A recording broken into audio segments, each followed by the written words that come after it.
Greetings, you are listening to Change Radio News. Today is Friday, the 12th of December, 2025. The news read by Olive Ruzizo. And here are the headlines. President Chamisa ignites comeback buzz.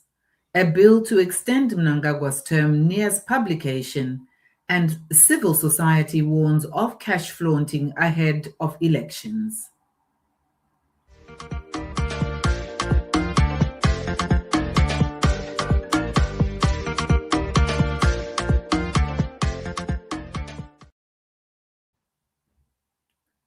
And now for the news in detail. A social media post by Citizens leader President Nelson Chamisa has ignited fresh speculation about his political future. In the post, President Chamisa stated that he is being remade from the inside out and declared expert, me renewed, refreshed, revived, and fired up.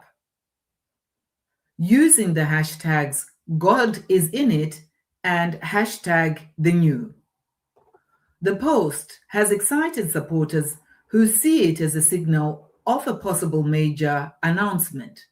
This follows his resignation from the Citizens Coalition for Change last year. Change Radio spoke with Citizens spokesperson Mr. Promise Mkwananzi, who had this to say.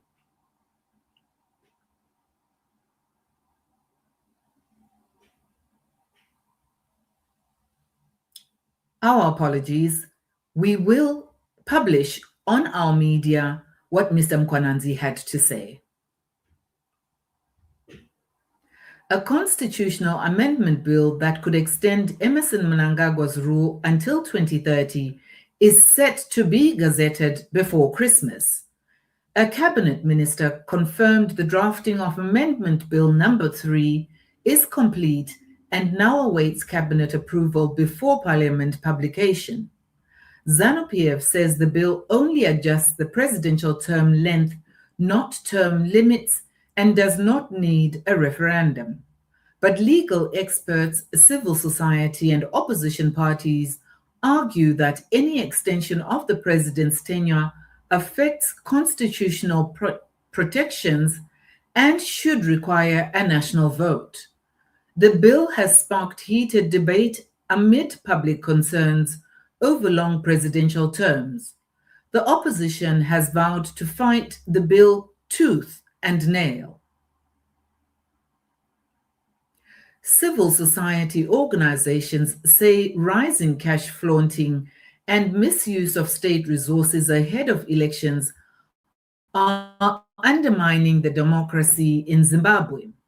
Speaking at a Bulawayo meeting, Election Resource Center's Takunda Tsunga highlighted growing money politics and abuse of state institutions, including concerns over housing loans for two judges before polls. Activists also condemned politically timed donations such as boreholes and Starlink kits and warned that public displays of wealth distort voter behavior. They are calling for stronger enforcement of electoral laws and greater accountability.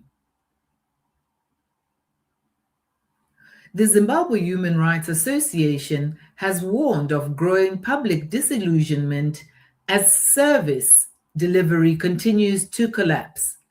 In its latest report titled Between Promises and Reality, a People's Audit of Election Promises in Zimbabwe, Zim Rights says most commitments made under the 2023 People's Human Rights Manifesto, including pledges on healthcare, education, basic services, and anti-corruption, remain unmet. The findings come as government pushes for a controversial constitutional amendment that could extend the presidential term from 2028 to 2030. ZANU-PF's decision to nullify the controversial co-option of Emmerson Mnangagwa's investment advisor, Paul Tungwarara, into the party's Central Committee has sparked fresh debate over deepening factionalism. Tungwarara's elevation had drawn criticism after reports emerged of money and gifts being handed out during the process. The reversal now highlights ongoing infighting and alleged vote buying within the rural party, uh, beg your pardon, within the ruling party, particularly between factions aligned to Mnangagwa and his vice, Constantino Chiwenga. Tensions are rising ahead of the Nkulumani constituency by-election following allegations that a member of independent candidate Mbuso Fuzwayo campaign team had received death threats. Team leader Tamsanga Ngube reports that a man in a ZANU-PF branded vehicle threatened to burn down the activist's home on Monday, accusing him of mobilizing votes for Fuzwayo. The United States says it is shifting its engagement with Zimbabwe from a donor-driven model to a partnership focused on trade, investment, and policy cooperation. United States Ambassador Pamela Tremont has said Washington sees strong potential for collaboration in agriculture, tourism, and critical minerals under what she described as a more balanced and partnership-based approach.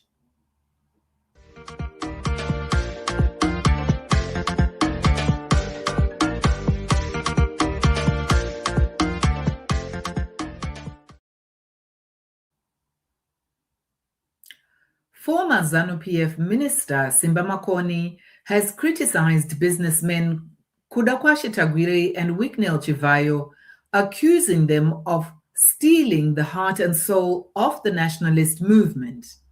Makoni says the behavior of today's political elites dishonors the aspirations of the liberation founders, adding that Zimbabweans are losing hope as money and personal interests overshadow national service. A group of traditional chiefs was stranded outside Rainbow Towers Hotel in Harare after being denied re-entry when government-promised funds failed to materialize. The chiefs had been accommodated while awaiting stipends pledged by Emerson Mnangagwa, but were unable to extend their stay without payment. The incident highlights growing tensions between rural leaders and a cash-strapped central government battling delayed budget releases and dwindling reserves. And in news from local communities, the Citizens' annual charity dinner takes place tomorrow. Tickets are still available.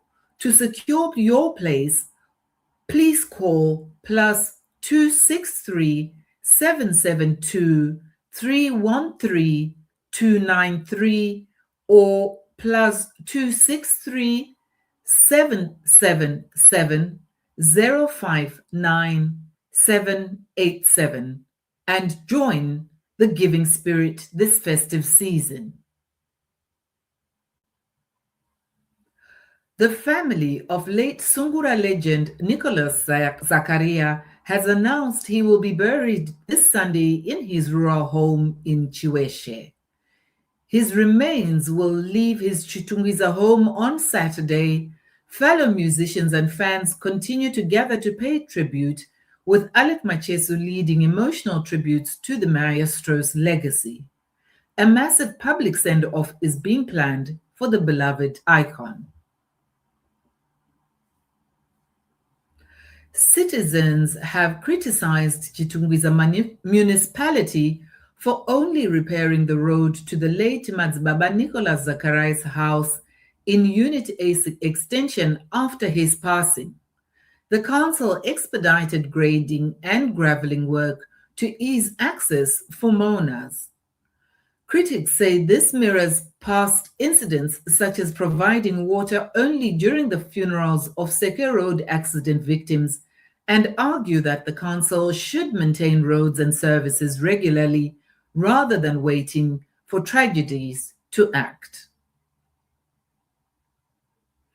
In international news, a surge of Congolese refugees is pouring into Burundi, fleeing intense fighting between the M23 rebels and government forces in South Kivu. The United Nations reports 40,000 new arrivals in just 1 week. Conditions at border transit sites are dire with no water, toilets, or shelter. Refugees describe escaping through heavy shelling. The United Nations Refugee Agency is calling for urgent aid to manage the crisis. And finally, in sports news, Zimbabwe football fans are stunned after midfielder Marshall Munetsi was excluded from the Warriors squad. Zifa has offered little explanation, citing injury, but his club, Wolves, confirms he has 95% fitness. Sources say the exclusion stems from internal disputes, including unpaid allowances, leaked WhatsApp messages, and tensions with the technical team. Munetsi reportedly urged players to protest non-payment of camping fees, but Zifa viewed this as insubordination. The saga highlights ongoing issues in Zimbabwean football, administrative disputes, political interference, and strained player-coach relations. Fans and experts are now questioning the professionalism and transparency of Zifa's management.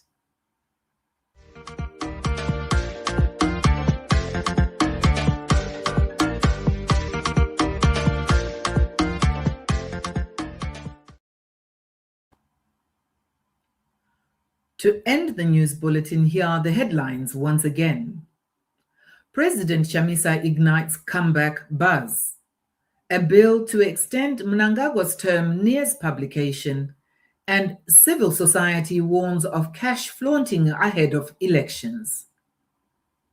This concludes our bulletin for today. Thank you for listening. From myself, Olive, and the entire team at Change Radio, have a blessed weekend.